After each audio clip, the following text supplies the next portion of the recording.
a sisterhood of the bottomless mimosa.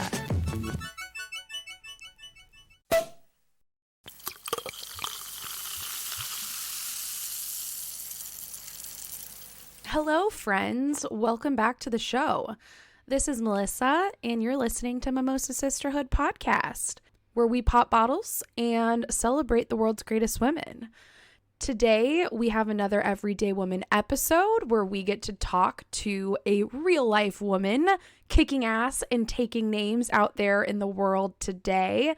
And I am over the moon ecstatic about this episode, about this woman, about this conversation. And I'm just so happy it's finally here and it's releasing live today. Today, I'm introducing you to Charisse, the Existential Ginger, and I freaking love this girl. The minute that she hopped on our Zoom recording, the minute I heard her voice, saw her face, felt her radiating aura, I was just like, oh, this is going to be good. And it was. Charisse has a very unique story. She grew up in the Mormon church, in a Mormon family, and she experienced an existential crisis, which caused her to leave the church and move 2,000 miles away from everyone and everything that she knew. Now, if you guys have been listening to my show for a while, you know I've got a lot of my own personal feelings around religion. I'm not a huge religion fan.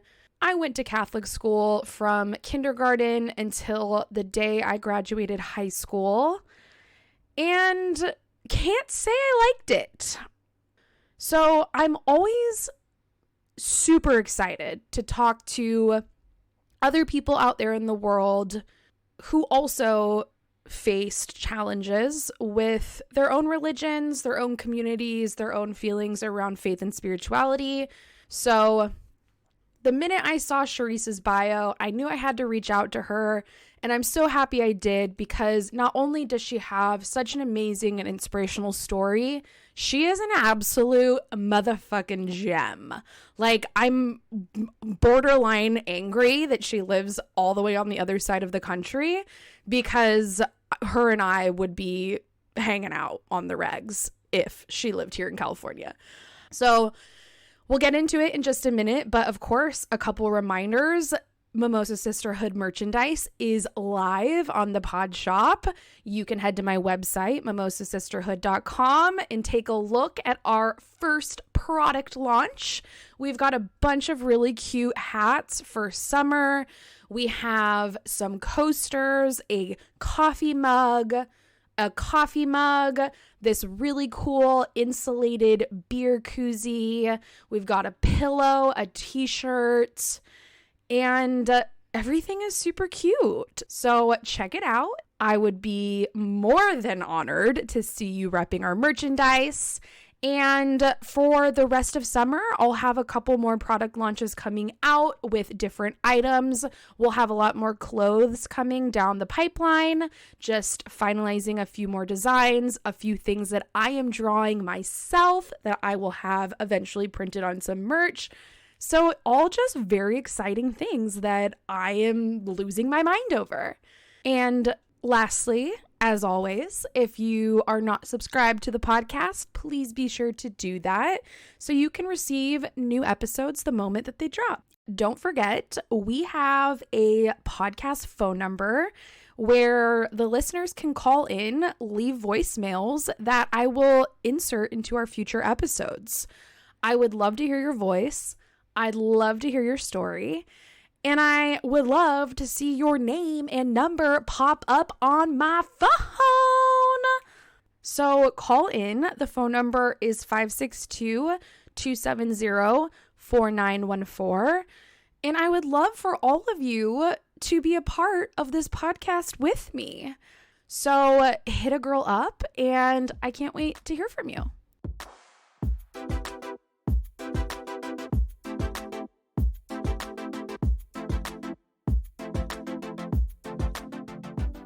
Charisse. Hello, welcome. How are you? You're here. I'm so excited. Welcome to Mimosas Sisterhood. Hello. Oh my goodness. Thank you, Melissa. I'm so honored to be here. I was listening to your show all day and I love it. And I'm just excited to be part of this. So thank you. Heck yes. I am so stoked I stumbled upon you out there in the World Wide Web. And just based off the few small things I know about you, one, I was like, okay, this girl is super rad and I feel like we'd be friends. And two, you have such a powerful story, and I just feel like we could learn so much about you and your life, and I just have no doubt that you have so much wisdom to share with the rest of the world, and I'm just very excited to hear it. Wow. No pressure. Well, no pressure at all. And we make sure there's no pressure at all by having a couple cocktails on the show before we dive in. There's nothing like, just getting the blood flowing, just like letting things just kind of like marinate. We got this. Just loosen it up a bit, Absolutely. And you work in the beer industry, right? I do. Yes. I'm a beer sales rep. So I sell beer for a living. Okay, so I used to work in restaurants like all throughout college, and I remember one day a woman came in with like all this alcohol, sat down at the bar, like spread it out on the bar. Our bar manager came out. They did this whole tasting, and like he picked and choose what we were going to start selling in the restaurant. And I'm like, I want that lady's job. Is that what you do? That is basically what I do, yes. Oh my God. I've been wanting your job my whole life. How is it? Do you like it? What's it all about? Are you a beer connoisseur? What's it like?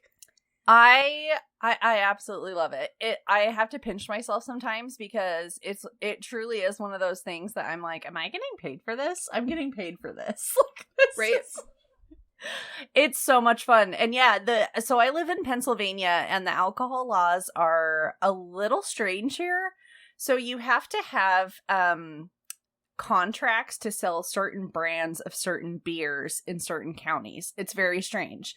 So I work for a wholesaler who has contracts for like thousands of different brands of beers from different breweries. And so I go to the same bars and restaurants weekly and meet with them and take their order and present new products to them and do tastings, just like you said. So it's so much fun. So cool. So are you today on the podcast drinking a beer that you sell on a day-to-day basis? I am. I need to open it. Hang on. I specifically waited. I was like, we got to get that. Oh. Yeah, I know. If only I had the patience to wait. I totally understand. Yes, I am drinking Summer Break by Sierra Nevada Brewery. Awesome. It's delightful. Cool. What kind of beer is it? Is it like It's a IPA? Hazy IPA. Nice.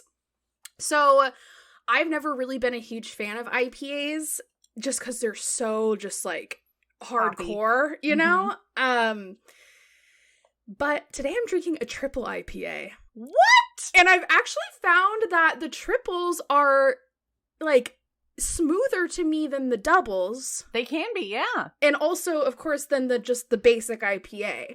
And so I was like, ooh, I need to come with like a cool beer. What am I going to drink today? Well, I decided to throw it back to my favorite brewery of all time, which is right down the street from my house. I live in El Segundo, California, and we have the El Segundo Brewery. And awesome. It's so cool because we can just walk there from the house, and we like became these like hardcore locals, and then we couldn't go for the entire pandemic. And a couple of days ago, or actually, sorry, like a week or so ago, went back. It's back open, operating. We're allowed to be inside. And I was like at the bar ordering a beer, and the bartender was like, oh my God, it's so good to see you guys. Oh. Like, and I'm thinking like, are you talking to me? I like turn around to like see who's behind me that she might know. And like, she was talking to me. And I'm like, holy shit, this lady knows who I am. And she's like, it's so nice to see some friendly faces. It's been a whole year since we've seen you. And I'm like, wow, I really did go to the brewery that often. If they've remembered me after not having seen me for an entire year. So when I was there, they have their 10th anniversary triple IPA, and it's so cute because it has our city name on it, and I within love the can. each letter of El Segundo is like a picture of something that represents our town.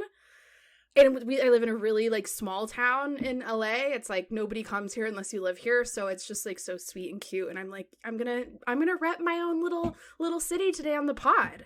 I love that so much. Yeah. Have you ever had any of these beers? I have not. No. Well, if somehow you ever make your way to LA, yes, let me know. I'll take you to the brewery. I love brewery trips. Let's do it. Cool. Well, I'm gonna take one more sip of this thick, hardcore triple, and we're gonna do it. Cheers. Cheers. Okay. Well, I know a little bit about your story. Just a little bit. And I'm sure there's a lot to discuss today, but just to kind of like give the listeners just like a quick little overview, you grew up in the Mormon church, were raised in the Mormon church, and eventually left the Mormon church. Yes. And now you sell beer, which like isn't that like not allowed in the Mormon church? So like we're absolutely. really doing like backflips here in terms of like completely changing our direction. So I guess like just to start, you know, obviously just share whatever you're comfortable sharing, as deep as you'd like to go, as far back in your life as you'd like to go. But I guess like just tell us a little bit about like what it was like growing up in the Mormon church and in a Mormon family, and like I guess what led to that point of just cutting it out and like saying sayonara. Oh yeah, I mean it is a very long story, so I'll give you the Reader's Digest version. Growing up Mormon, I feel like there are a lot of stereotypes and misconceptions about the Mormon church. So I didn't grow up on like a compound. The mainstream Mormon church, you probably pass Mormons all the time on the street and don't even know it. So it's not like the FLDS church where you're wearing like pioneer dresses and, you know, big long braids down to your butt. No. I mean, I grew up in Utah where most people are Mormon, especially the area of Utah that I grew up in. It's like 98% Mormons. So everyone that I knew, everyone that I grew up around was also Mormon. So it is a very, very tight-knit community. There's not a lot of diversity. There's not a lot of variety. We call it the Mormon bubble because it really is. Like everything that you do, everyone that you know is connected to the church. Mm-hmm. So I didn't really know anything else ever. And so, I mean, my childhood was normal, quote unquote normal, and wonderful. And I went to college, and a huge part of being Mormon is a family. Like the family is the center of everything that you do. And so as a woman growing up in the church, it's all about like when you get married, when you have children. There's no if, it's when. Like that is your purpose. That is your divine mission. You are preparing yourself your entire childhood and adolescent to be someone's wife, to be someone's mother, because that's what you're here to do, right? So I went to college kind of with the attitude of like, okay, like I am of marrying age now. Mormons get married very young typically. And so I ended up marrying a childhood friend who was also Mormon. And we're very young and stupid. I was 21, he was 22. I don't think we really ever thought about like if it was a good idea for us to get married. Mm-hmm. It was just kind of like, oh, you're Mormon, I'm Mormon, our families get along. Like, we can get married in the Mormon temple, which is what you're supposed to do. And so, like, check. Like, we'll do this. So we got married, and our marriage just was not great because we weren't compatible. Mm-hmm. And so that was kind of... It was us getting divorced that was kind of the catalyst for me to take a really critical look at my beliefs. And there obviously were, like, little things along the way that bothered me about the belief system. I really didn't like the treatment of the LGBTQ plus community. Mm-hmm. I was in college during Proposition 8, and the Mormon Church donated tons of money to essentially like fight the gay agenda, quote unquote. And like stuff like that really bothered me, but I always kind of fell back on this like, oh, it's okay, like God is good, he will figure it out, and I just have to have faith. And then at one point, I really, really wanted to be a mom, and it just wasn't working out for one reason or another. And our ecclesiastical leader in the Mormon Church is called a bishop, and he gave me like a priesthood blessing, which is the laying on of hands. He can speak on God's behalf to me. My husband had an affair, and I was really struggling, and so this bishop was like, let me give you a blessing, and the Lord can give you like some words of comfort. I was like, that'd be rad. Mm-hmm. So he gives me this blessing and says that I need to stay with my husband because we have children waiting to come to earth through our marriage. And so to me, I was like, that's it. Like, God wants me to stay with this guy. We're going to work it out because we have kids that need to be, you know, brought to earth through us. And then my husband came to me a while after that and said, God told me that I need to divorce you. And I was like, I'm sorry? Like, what? So, is that even a thing, though? Like, would, in terms of, like, Mormon beliefs, Mormon morals, would God ever even send a message promoting divorce? It is odd. But it's not impossible. And, like, the thing is because, I guess, I don't know, like, the textbook definition of evangelicalism, but Mormons do believe that, like, you don't have to go through your bishop or your priest or whatever to talk to God. Like, he can talk directly to you, right?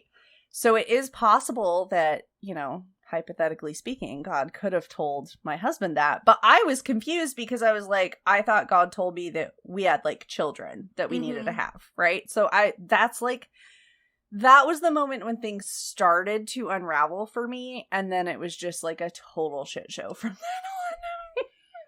So I have a quick question. You had mentioned already, like, for you growing up in this Mormon family and religion, like, motherhood family was the number one priority in terms of what you are going to do here on earth. Is there a similar narrative for the young boys that are grown up in Mormon families? Like, are they kind of also raised with this, you know, extremely high priority of, like, you are to find a wife and to have children and, like, have this family? Or do they also get a lot of other messages that are unrelated to family? Like, if you even maybe know this, just based off of, like, knowing other boys growing up? No, that's a great question. Obviously it's a patriarchal religion, so women have a very different value than men do. But yes, I would say the young men still get the same message of, like, you need to get married, you need to have children, you're the provider, you know, you're head of the family type of a thing, and you have stewardship over your wife and your children. So, I mean, yeah, having a family is, like, drilled into you. I can remember being 4 and 5 years old and singing songs and talking about, like, you know, one day you're going to go to the Mormon temple and you're going to be married. And the boys get those lessons too. Okay. So how did your family respond to this divorce? So, I mean, I guess I should mention here that divorce is not considered a sin in the Mormon Church. Okay. It's frowned upon, I would say, but it happens. My family was shocked. I do not know anyone, like, we don't have anyone in our family within my lifetime that's gotten divorced. So none of us really knew, like, anything about divorce. My husband gave no indication that he didn't want to be married to me anymore. I mean, in retrospect, I definitely can see the signs, but, like, we never talked about, like, oh, I'm unhappy or anything like that. So it was a shock to them. And they were really supportive until my faith kind of started to unravel. And then it was like, oh, no, you're going down the wrong path. Come back. Yeah. So, like, how did that happen? Like, I know the divorce sparked that, but were there any, like, major, other than the divorce, like any other things that kind of started to like light bulb in your head about just the religion in general or this lifestyle that you were like heading down to kind of think like, hold on, wait, what? Yeah, so I think a very important piece of it is, and this is always hard to explain, but there's kind of two pieces to a Mormon marriage. So there's what we call like the civil aspect, which is a normal marriage, and that is, you know, the legal binding of two people. And then there's the sealing, like sealing an envelope, and that's what happens in a Mormon temple, and that is the religious ceremony that is believed to transcend death. So when you marry someone in a Mormon temple, you're not just marrying them on earth. You're marrying them for time and all eternity. You are bound to this person forever. Oh, wow. And this is kind of the loophole for polygamy that Mormons believe, is that on earth, you can only obviously be married to one person at a time because polygamy is illegal in the United States. But in heaven, men can be sealed to as many women as they would like, and women can only be sealed to one man. So, as I'm going through my divorce, I'm like, okay, I am not going to be legally bound to this person anymore, but I am still going to be his wife in heaven. And how does that all work? And am I going to live out the rest of my life alone? And then I'm going to die and I'm going to have to be his wife again. And he's going to have other wives. Like, all of these questions started going through my brain because I was like, yo, this is eternity. Like, I still have to spend forever with this person that doesn't want to be married to me now. Yeah. No one could answer my questions. No one. I always got like very run-of-the-mill, almost like scripted answers of like, oh, Charisse, like, you don't need to worry about that now. Like, it'll be sorted out in the next life. Like, you don't even have to worry about it. And I was like, so I am going to die alone? Or, and you can get a sealing cancellation, which has to be approved by like the governing body of the church. They're very hard to get. You have to fill out a literal application. I wish I was joking. And they're almost impossible to get. I was told, like, don't even try. Don't even try to get one. So again, I'm just like, okay, so this loving, like, gracious God that I have devoted my life to is going to make me go back and be this person's wife after I have lived alone as a good, faithful Mormon woman? Like, it just, I couldn't connect the pieces in my brain. It didn't make sense. And I was just, the conclusion that I came to was no, like, a loving, gracious deity would not do that. Mm-hmm. And how old were you at this point? I was 28 when I got divorced. Okay. And how old were you when you got married? 21. Oh, wow. That is so young. I know. Oh, my God. I'm about to be 32 and like. I know. And the thing is, like, I mean, it was just normal. Like, I was one of the last of my friends to get married in Utah as a Mormon. Wow. Which it's so crazy. Yeah, it's so crazy. Holy smokes. I mean, don't scientists say your brain isn't even fully developed until you're 25? I'm just saying. I mean, I don't even know if scientists have ever said that, but I can tell you factually in terms of my own life that my brain didn't start developing until I was at least 27. Right? It's bonkers. It is totally bonkers. And I don't want to, like, if you got married young. Yeah, exactly. It's not black and white, and I understand that, but oh my, yeah, I was not ready to be somebody's wife. He was not ready to be somebody's husband, and it was just, I mean, I feel like we were set up for failure from the get-go, but it's like, it's so weird to look back on because we didn't date very long. I mean, he was a childhood friend, but we really only dated 2 months before we got engaged. Whoa. And everybody was so excited. Yeah. Nobody was like, oh, this is kind of a red flag. Right. Or like, no one sat me down and was like, are you sure this is what you want? Like, this is forever. This is your life. Is this what you want? No one did that. Everyone was like, yay, you're getting married in the temple. Like a good Mormon girl. Wow. I mean, when everything around you is saying nothing but positive things about this decision you've made, you have no reason to even consider thinking otherwise. Right. Well, and I mean, to be perfectly frank, and I have so many theories on this because I've thought about it so much, but I prayed and I felt like I got the green light from the big kahuna upstairs too. And so that's what became even more confusing to me in this whole process is I'm just like, I have gotten so many mixed signals.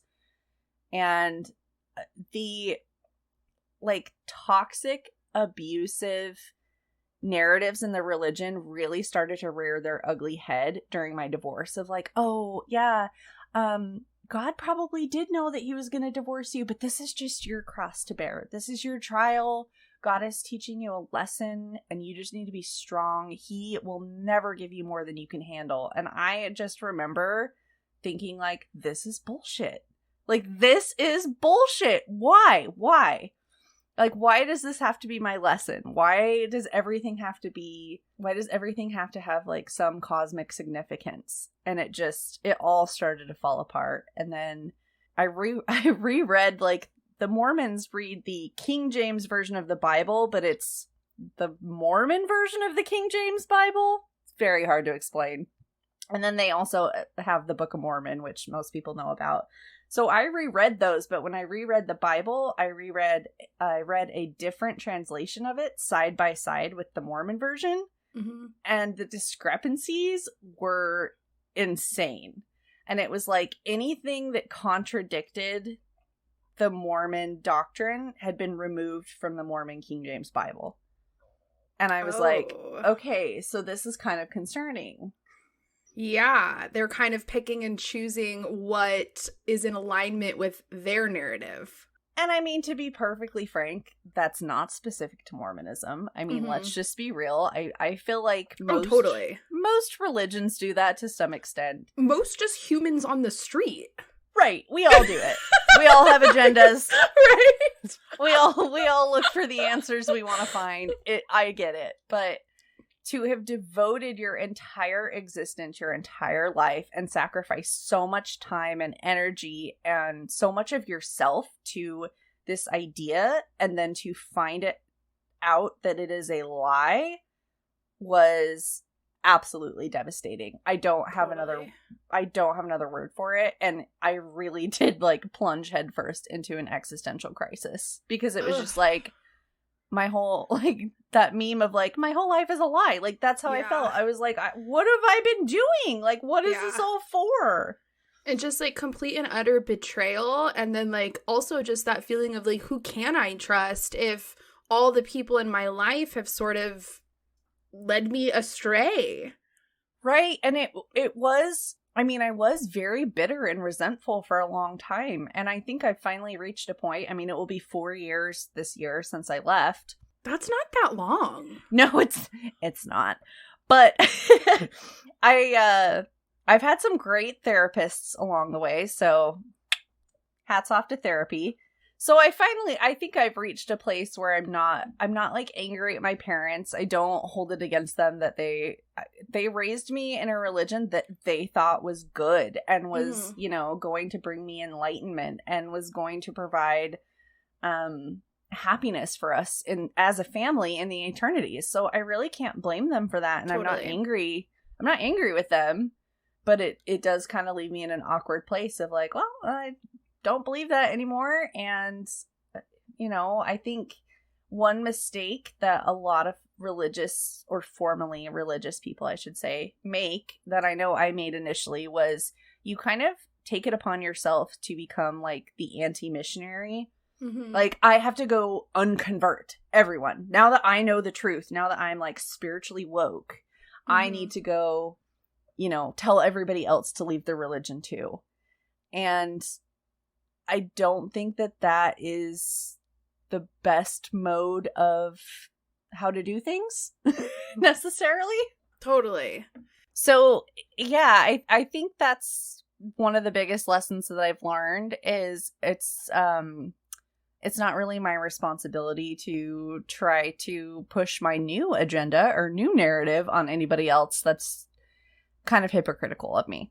Yeah, I totally know what you mean. It was actually news to me that divorce isn't totally frowned upon in the Mormon religion, but I'm wondering if, like, after you guys did get divorced, did you notice any kind of like subtle signs of judgment or like discrimination from whether it's like your friends or the community or people at the religion, even your own family members? Like, I've heard in like other religions, this like idea of shunning people, even more so when they've left the religion. But did any of that kind of start to happen once the divorce was in effect? Yes. There's not a formal shunning like in Jehovah's Witnesses or anything like that. But my value within the Mormon church, within that community, changed, and it was like palpable. Because I had gone from, you know, Mormon wife, potential mother with a priesthood holding husband in the home to like, now she's in her late 20s, and what are we going to do with her? Do we try to marry her off again? Yeah, it was a very strange thing to experience, and I quickly realized that my value in that religion depended on men, no matter what. So I was basically worthless without a man. And I did not like that feeling at all. And I mean, maybe other people who are single had totally different experiences, and those experiences are valid too. But my experience was mostly that it was like, let's try to get you married off again. Like, so you can get that ceiling cancellation. And I mean, it was like, my divorce wasn't even final yet, and my new bishop in my new congregation was like, let's get you to like the singles activities so you can like meet some men. And I'm like, I am not even divorced yet. I am like totally not emotionally stable. This is no. Yeah, that is an insane amount of pressure, and also just like no time to even grieve what happened. Just back at it, back on the playing field. Here we go, up to like bat. You're next. You're just a piece of meat. Like, you're just a commodity to be used. And I just, yeah, the final straw actually was my bishop in my new congregation was he was probably in his 60s, and he was very like socially awkward.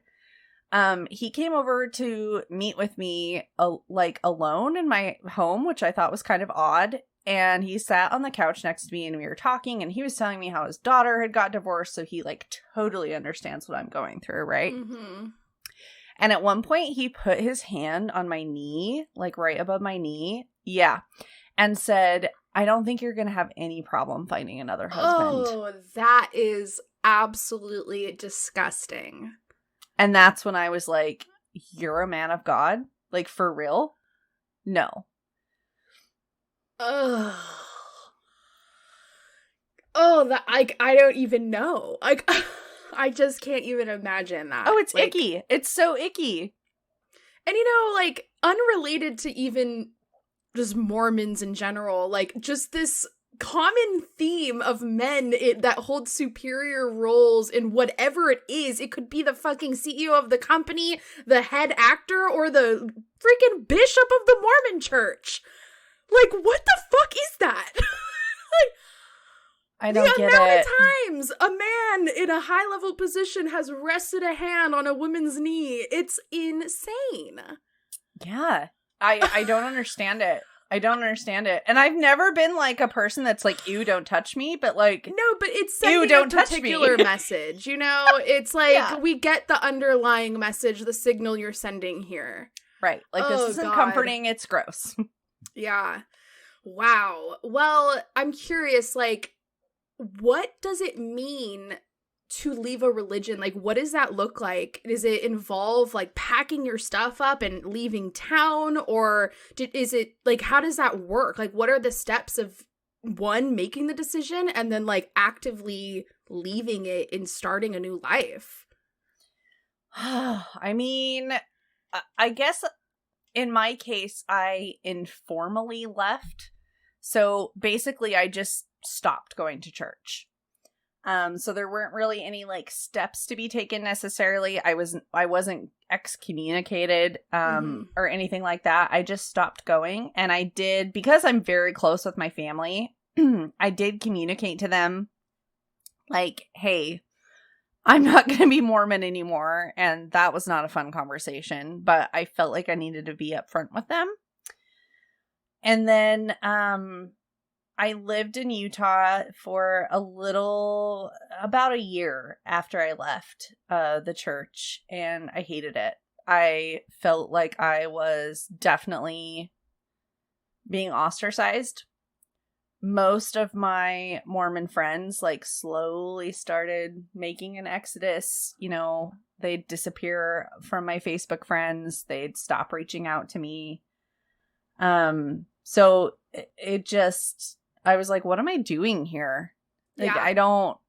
it was just miserable. And the church is so deeply entrenched in everything in Utah. I mean, that's where church headquarters are. Most of the state legislatures are Mormon. It really does control the state. Mm-hmm. And I was just like, I need to get away from this. So I was looking for an excuse to leave Utah when a job opportunity came for me to move to Pennsylvania. So I interviewed, and I would say it's highly unusual for Mormon women to like leave the state where their family's in and like live by themselves somewhere else. So I think it was a bit of a shock to most people that I was like, yeah, I've never lived on my own before, and I'm going to go move 2,000 miles away and like figure out how to do this adulting thing at 29. Yeah. But I think it was, quite honestly, I think it was like necessary for my well-being to do that, because I needed to physically remove myself from that culture to really figure out who I was without being a Mormon. That was such a huge part of my identity. And being a wife was such a huge part of my identity that I was like, I've got to figure this out. And I'd always been so enmeshed with what my family wanted. I'd always been very codependent. And so I was like, well, if I physically remove myself, then I have no choice but to depend on myself, because I don't know anyone in the state of Pennsylvania or anywhere within 1,500 miles. So,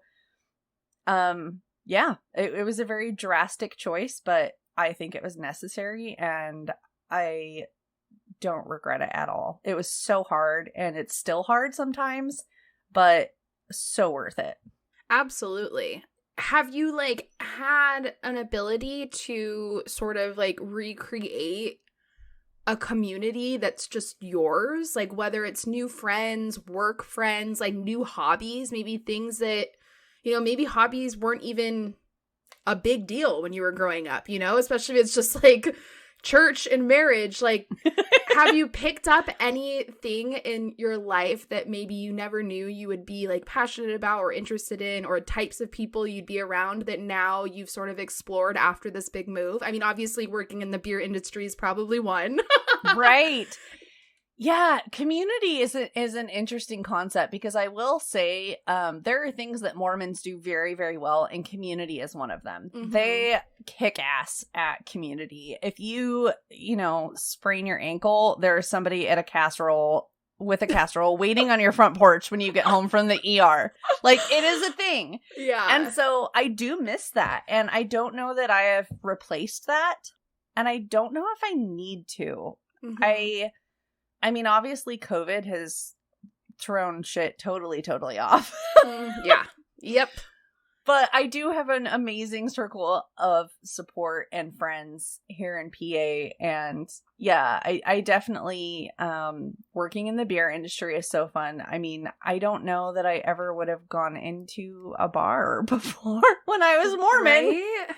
Maybe if they had really good food, but now I'm in them like every day, and I get to meet people that are totally different from me, which is so refreshing. It's not a threat anymore. It's exciting. Mm-hmm. And I love podcasting. That's something I never would have done when I was Mormon. So cool. And you have your own podcast, right? I do. Yes. It's called The Existential Ginger, and it mainly centers around like, what is the meaning of life? What is spirituality? Kind of what do we do from here? So it's a lot of fun, yeah. The ultimate question. I know. What do we do from here? I ask myself that every day. All right, it's another day. Where do we start? Where do we end? Right? What's tomorrow's plan? Oh my gosh. Well, that's really, really cool. I was wondering, I noticed there was one thing that you had said in your bio that like kind of stood out to me that I wanted to ask you about and see if you could elaborate a little bit more on. Was you'd said something along the lines of like, I'm now trying to figure out my life in a world that was that I previously believed was wicked and lost. And so like, what would it be considered like wicked carrying on into the world? I mean, I know alcohol was one thing that was a huge no, but like what other things do you encounter on the day-to-day basis that maybe would have previously been considered bad, wrong, or wicked in your old life? Oh, how much time do you have? Tank tops, tattoos. Tank tops? Oh yes, you don't wear tank tops in the Mormon church, and you don't wear short shorts. Everything is knee length. So if you live in Southern California, right? I wear a tank top every day of my life.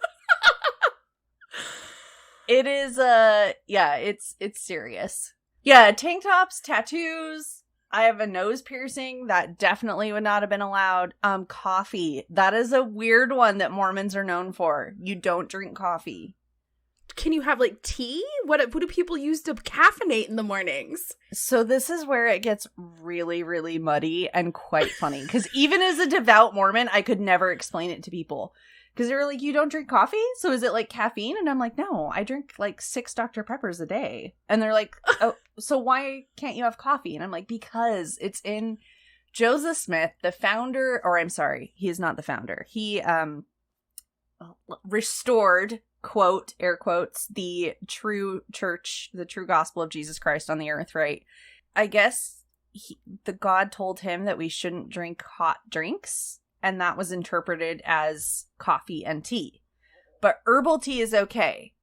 But iced coffee and iced tea are not okay. But hot chocolate is okay. And soda is okay. It makes no sense. Only not have hot drinks. So right. Why is iced tea bad? It makes no sense. It makes 0 sense. How weird. Yeah. And it's very like, that is a big one. Like, you do not drink coffee. It is a sin. You can't go to the temple if you drink coffee. Yeah, it's a big deal. Very interesting. Like, same level as alcohol, in all honesty. Whoa. Damn. I want to learn more about that. I'm like, somebody out in the world wrote a thesis on this. Like, I need to find that. Oh my God. I think it's just one of those... I think it's like one of those obedience things where it's just there really isn't like a doctrinal purpose for it. Yeah.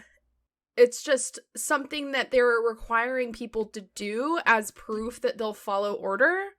Right. Ugh. So yeah, that's a big one. Sex outside of marriage, another big one that I enjoy on the regular. Thank you very much. Oh, hail. So, yeah, that's a big one. I'm trying to think what else. I mean, I think being Mormon, if you would have asked me, like, hey, are you self-righteous? I would have been like, oh my gosh, no. Like, I love everyone.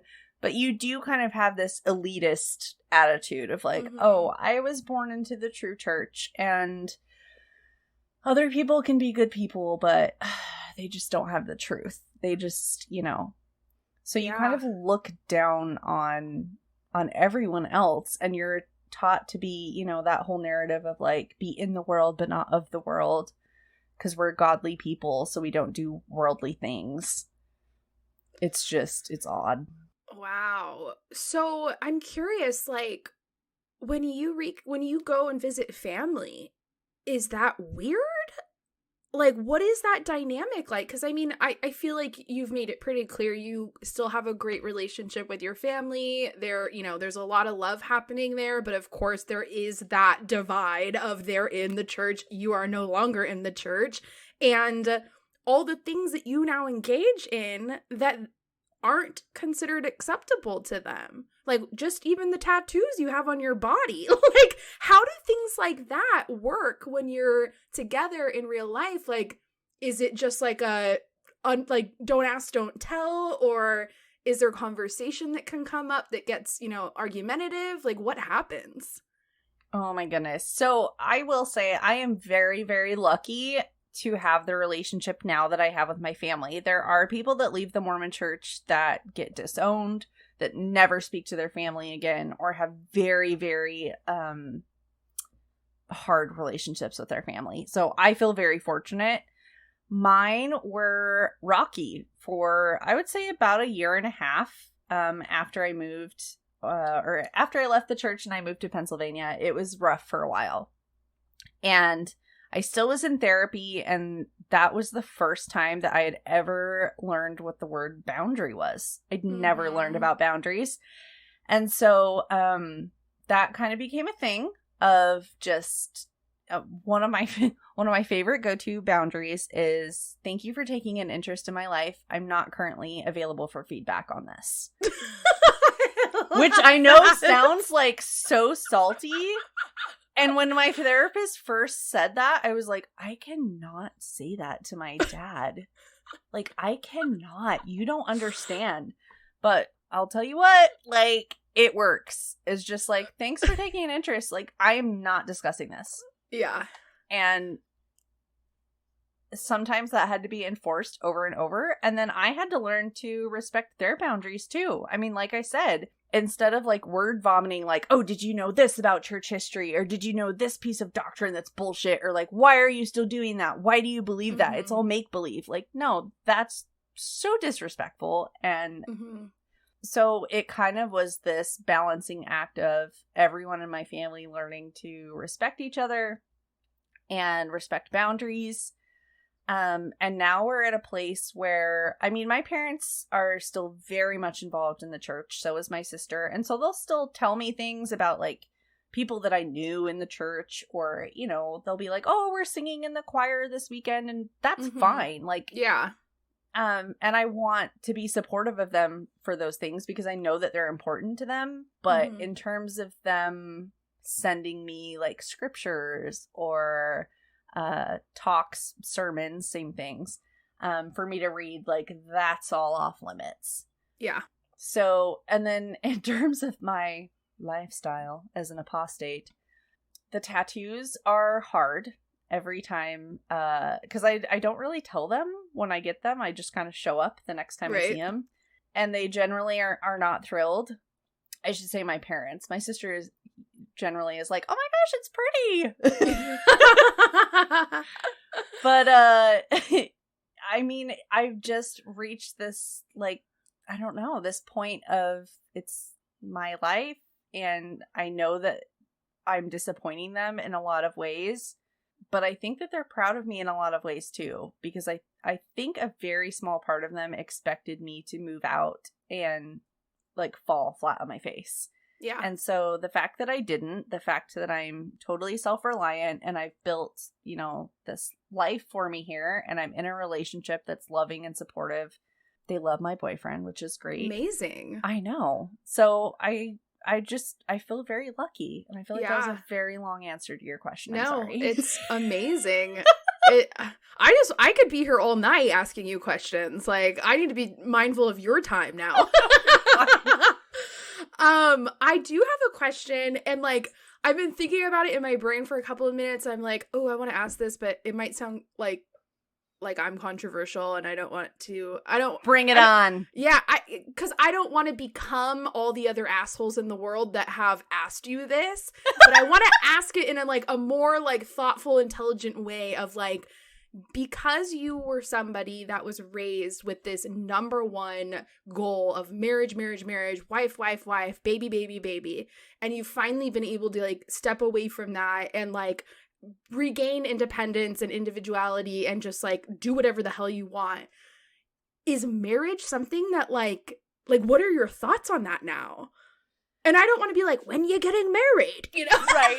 No, but I'm also curious if it's like in a way sort of tarnished your feelings about marriage or family or motherhood, or if like through therapy and through this growth you've done over the past few years, you've been able to, like, heal that kind of wound and, like, rebuild this new vision of what that means for yourself in this second stage of your life? No, it's a perfectly valid question. And I actually don't get asked it very often. So, I guess the best way I can explain it is the biggest difference of my, like, how my brain works and my mode of thinking from when I was Mormon to now is when I was Mormon, I would, like, reach a conclusion or be persuaded to a conclusion, and that would be it. It would be like, okay, I need to be a wife and I need to be a mom, and that's what I'm gonna do, and great, and, like, there is nothing else to consider because that is, like, what I'm doing. As opposed to now where it's like, this is how I'm feeling now, but this could change. And so I think that those types of desires are fluid. So as of right now, I mean, my boyfriend and I have definitely talked about marriage. We talk about it in more of a very, like, practical sense of, like, oh, it just makes sense from a legal standpoint that, you know, we're on the same insurance and we want to buy a house, and that's easier when you're married, arguably. And he was in the hospital for emergency surgery about 1.5 years ago. And that was, I think, a critical moment for both of us, because before that I was like, I don't need to get married again. But at that point I realized, number one, I was very lucky that his mom and his sister allowed me to participate in all conversations about him and all conversations with his doctor, because we're not married. So I didn't have to be included in those conversations. And secondly, I was like, he is my family out here. I don't have anyone else. So if the roles are reversed, if I'm in a situation where I'm not conscious or cognizant enough to make decisions for my own health and my own well-being, I want him to be able to do that. So, you know what I mean? Like, it's just kind of like a practical thing in our mind. It's not like Disney Channel original movie all over again. No. I worked in the wedding industry for a really long time, and the idea of having, like, a big elaborate wedding, of course, I'm like, that'd be so cool. But again, like, the realist in me is like, oh, do I want to spend $40,000 on a party? God, no. Or you know? Yeah, no, I'm the same way. I'm more practical in those kind of life plans. I'm like, I don't give a fuck about the flowers. I want to have a flower garden in my house. Right. Not on the tables, and they'll be dead in a day. Like, yeah, I mean, at the expense of being cliche millennials, I think we're just a little bit more like, I want something long term rather than, like, blowing all this money on one day. I see both sides of the argument. Yeah, totally. And then with motherhood, for the longest time, that is all that I wanted. I wanted it so, so bad. And through the process of my divorce, and again, #therapy for the win, I kind of discovered that, like, I don't really want to be a mom for the right reasons. I think I wanted to be a mom for the cultural reasons that I was taught. And I'm a very proud aunt. I have 2 nieces that I love more than anything on the planet. I was a nanny, and I loved the kids that I got to nanny. And I think that's okay for me for now. I feel very strongly that I do not want to give birth. The thought of it, like, petrifies me. Like, when women, I don't know if this is a thing outside of Mormonism, but, like, when women get together and they're just like, oh yeah, I was like 30% effaced and I was dilated to a 7, and they just start, and then the mucus plug, and they just start talking. I'm like, like, yeah. Listen, I had to just witness my sister's a couple months ago, and it was as petrifying as you could ever imagine. I saw things that I will never be able to unsee. And even when I was just describing the next day to my boyfriend, like, oh my God, I have to tell you every single second that occurred while I was in that labor and delivery room. I mean, within minutes, he's like, stop. Yeah. I'm, like, getting nauseous. Like, I don't want to hear another word out of your mouth. Like, I'm literally gonna, like, I'm getting dizzy and I'm gonna throw up. That was just him hearing me describe it. So I know. I feel ya. And listen, ladies that have given birth, like, slow clap, because Y'all are badasses, truly. Right? I know that I supposedly have the parts for all that. I have zero interest. Like, everyone that's like, your body was built for this. I'm like, mine was not. You are mistaken. You are mistaken, ma'am. Yeah. So I'm open to other ways to be a parent, maybe potentially in the future. But I'm also okay if that never happens for me, which is really weird for me. But that's it's kind of cool though, because I mean it shows that like you now recognize that this is not mandatory for you anymore. Like you once felt it was, and now you have the freedom and free will to just let it happen as it happens. Where before you were like put on this timeline of like, this is how it's gonna go down, but now it's kind of like, well, it'll just go down how it goes down. I don't have to control this, or nor does anybody else. And that's nice. Oh, it's totally rad, because I don't feel like my worth is attached to my marital status or the number of children that I have. Whereas as a Mormon, that is absolutely what your value is. Yeah. Is like, are you married? How many kids do you have? When I would meet new people, it was never like, do you have kids? It was like, how many kids do you have? And I'd always feel like an idiot because I'd be like, none. It's just, I don't miss that. I don't. No. And thank God you didn't have kids when you were 21. Listen, when I was getting divorced, a lot of people said to me, they were like, oh, you're so lucky you don't have children with him, though. Like, thank goodness you guys don't have kids. And I remember being like, what a rude thing to say.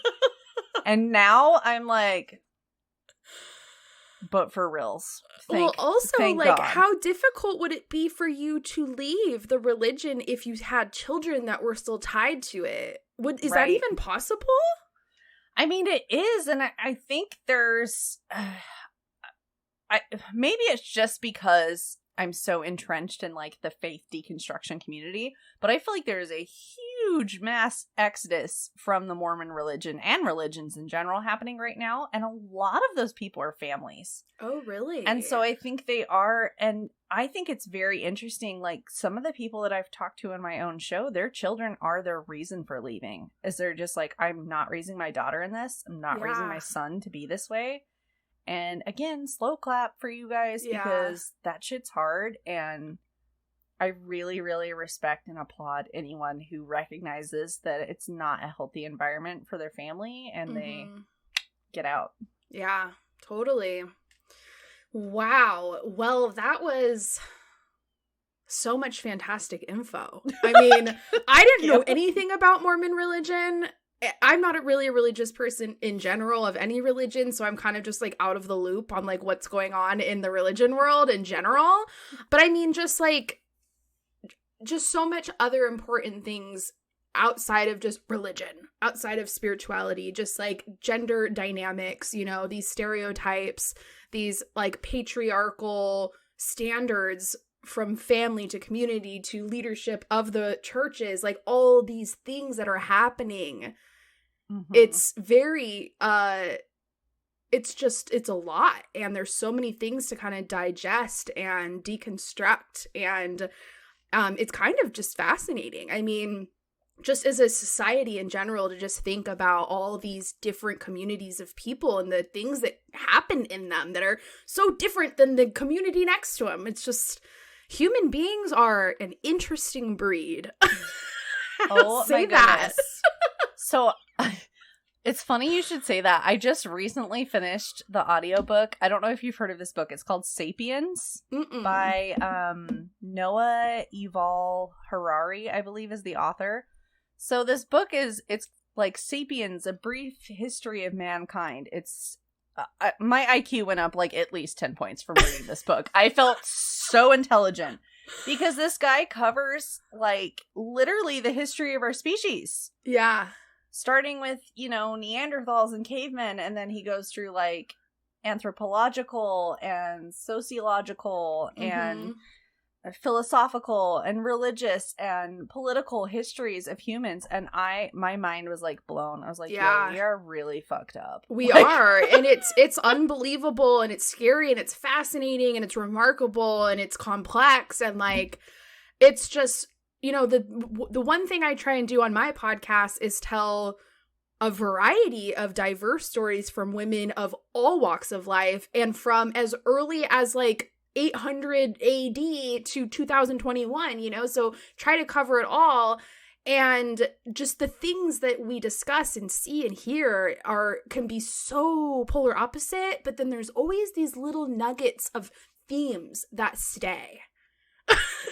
Yeah. I mean, we could be talking about like light years of time and difference of their lifetimes, and yet how in the world are these little teeny little themes still existing in both stories? And that's the kind of stuff that fascinates me, that I like to look at.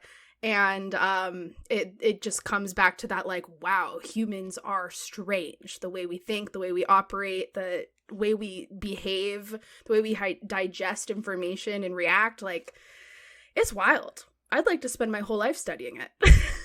Oh, it's super fascinating. Right? I was listening to your Salem Witch Trials episode earlier today, and I was like, this shit still happens. Like, not this sensationalized, but like a metaphorical witch hunt absolutely still happens today. Yeah. Yeah. I think it's cancel culture. I think that's our modern day. I know. That's the new thing. Yep. I believe it. I'm there with you on that one. Well, this has been amazing. I just have a couple more questions for you. Well, one, I want to just give you the opportunity, if there is like any kind of advice you wanted to throw out there to the listener, whether that's somebody who has had a similar background to your own, whether they were part of some type of religion, community group, friendship even, that constrained them from living their authentic lives, or even just maybe just what you would tell your younger self if you could today. Ooh. Okay, let me try to organize those thoughts. It will get better. And no one can change or determine your worth if you don't leave it up to someone else. Like, you determine your worth, and you are worthy. And I guess from a religious aspect, one of the creeds of Mormonism is endure to the end. And I think that's bullshit. I think we thrive to the end. Like, life is not meant to just be endured. We are here to experience all the things in all the ways, and don't cheat yourself out of that. Totally. I'd say a cheers to that one. Cheers! And then my last question is, what does sisterhood mean to you? And that's a broad question. So wherever you feel to take that one, it's up to you. When I think of sisterhood, I think, and I should preface this by saying I classify myself as optimistically agnostic. Mm-hmm. That is how I would classify myself. But when I think of sisterhood, I think of like that raw, divine, feminine energy of just collaboration and support, and like that ooey gooey, sunshiny, glowy amazingness. Like, when you get women together that support each other and aren't comparing themselves to each other, that's when magic happens. Totally. And what's so crazy is, like, the last episode I just had with a different guest also used the term, that's when magic happens. When talking about sisterhood. So I just love that. Like, it's been really interesting to hear everybody's different perspectives on it, but like hearing those certain things that are the same, and you're just like, that is when the magic happens. It's totally. Yeah, it's a strong bond that I feel goes a lot deeper than a lot of other relationship dynamics in the world. It's kind of just one of like, here's the surface, this one's like the roots that go under the surface, and they all kind of like tie and then like become one. Yes. No, that's absolutely true. It really is cool. And I love men. Men are great sometimes. But, like, there is something really, really special about when women and transgender women and non-binary folks, when we all get together. Like, it really is something special. Yeah, absolutely. Couldn't agree more. Well, this has been absolutely fantastic. Please let all of our listeners know how they can stay in touch with you, where they can find you, how they can find your podcast, what, like, anything you've got going on. Let us know about it, and we'd love to stay in touch and cheer you on in life. Oh, well, I would be honored. Thank you. You can find me basically anywhere by searching for the Existential Ginger. And as long as you spell it right, which I spelled my own Instagram handle incorrectly for 2 weeks, it's fine.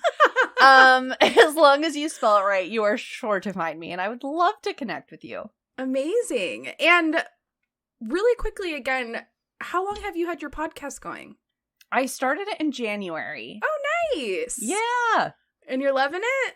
I love it. It's so much fun. I do kind of a variety of solo episodes and guest episodes, and it's mostly centered around spirituality, but there's a little bit of everything in there. And we don't, we get serious, but we laugh and drink on my show too, so. Totally. Cool. Well, I am so excited to check it out.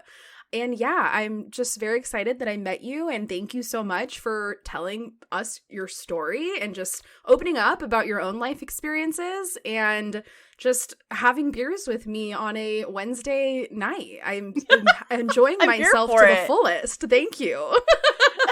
Thank you, Melissa. This has been so fun, and it really is an honor to be on your show. I think what you're doing is amazing, and I'm just really elated to be a part of it. Well, so happy to have you here. So thank you.